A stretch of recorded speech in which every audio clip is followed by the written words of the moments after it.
అందరికీ నమస్కారం. యావత్ తెలంగాణ చూపు ఈరోజు తిప్పర్తి మండలం ఎల్లమ్మ గూడెం గ్రామ పంచాయతీ వైపు ఉన్నది. ఎందుకు ఒక బీసీ బిడ్డని నామినేషన్ వేయకుండా చేయాలనే ఒక కుట్రని తలపెట్టిన మంత్రి కోమటిరెడ్డి అనుచరులు సందీప్ రెడ్డి, పాషం రామరెడ్డి, బోళ్ళ వెంకటరెడ్డి గారులని చెప్పుతోడు కొట్టినట్టు చేసే సందర్భం ఇప్పుడు ఉన్నది. ఎందుకంటే ఆమెకు నామినేషన్ వేయకుండా చేస్తుర్రు అన్న మరుక్షణం భూపాల్ రెడ్డి గారు టీఆర్ఎస్ పార్టీ నుంచి యావత్ జిల్లా ప్రెసిడెంట్ గారు బండా నరేందర్ రెడ్డి గారు అందరూ వచ్చి ఇక్కడ నామినేషన్ వేయించారు.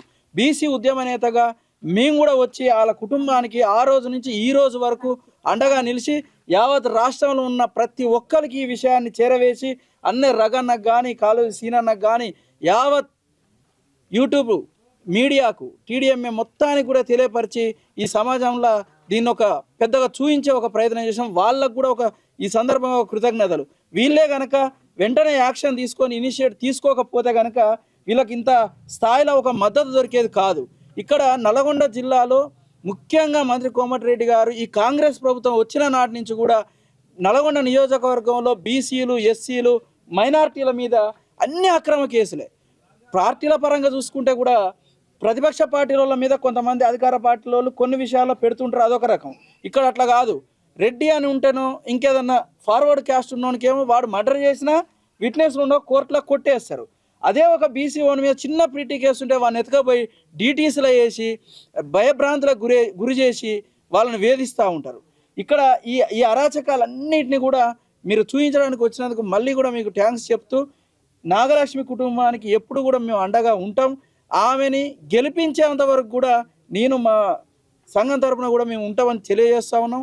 వాళ్ళకు 4 రోజుల నుంచి కూడా వాళ్ళు ఎంత బాధపడుతున్నారు అనేది నేను ప్రత్యక్ష సాక్షిని చూసిన. వాళ్ళ పిల్లల్ని చూస్తే అయితే ఒక్కోసారి కళ్ళ నీళ్ళు వచ్చినాయి. ఆ రోజు ఆయన లేని టైంలో ఆమెతో పాటు ఆ 2 పిల్లలే ఉండేది. వాళ్ళు అసలు ఏం జరుగుతుంది ఇక్కడ, ఏమవుతుంది, వాళ్ళకి చిన్నపిల్లలకి ఇవన్నీ తెలియక వాళ్ళు పడ్డ మనోవేదనని కళ్ళారా చూసిన వ్యక్తిగా చూస్తున్నా. అసలు మీరు ఏం మనుషులు రా నాయన, ఈ కిడ్నాప్లు ఏంది, ఏ కాలంలో ఉన్నాం? 2025లో కూడా ఇట్లాంటి దరిద్ర పనులు చేస్తుంటే నయం పోయిండు అని అనుకుర్రు, తప్పది. ఆయన ఆత్మ ఇక్కడున్న చాలా మంది ఆధిపత్య వర్గాలకు ఆ ఆత్మ అట్నే ఉండి ఆ పనులన్నీ ఇక్కడ చేయిస్తున్నట్టుగా మనం చూస్తున్నాం. ఇంత అరాచకాలు ముఖ్యంగా నల్గొండ అంటేనే ఇది ఒక రెడ్డి జిల్లాగా పెట్టి బీసీలను గతంలో బెల్లిల తక్క కొనపూరి సాంబశివుడు, కొనపూరి రాములన్నను చంపిర్రు. ఇప్పుడు ఇంకొక వీళ్ళని చంపడానికి ప్రయత్నాలు జరుగుతున్నాయి. మొన్న చెరుకు సుధాకర్కి ఏం జరిగిందో చూసినాం, నిన్న పున్న కైలాస్కి ఏం జరిగిందో చూసినాం, ఈరోజు యాదగిరి యాదవ్కి ఏం జరిగిందో చూస్తున్నాం. బీసీలారా మీకు కూడా ఈ సందర్భంగా ఒకటి తెలియజేస్తున్నా, ఎక్కడ ఎవరికి మన బీసీలకు కానీ ఎస్సీలకు కానీ చిన్న అపాయం వాటిల్లినా ఈగ వాళ్ళని సరే మీరు అంతా రావాలి.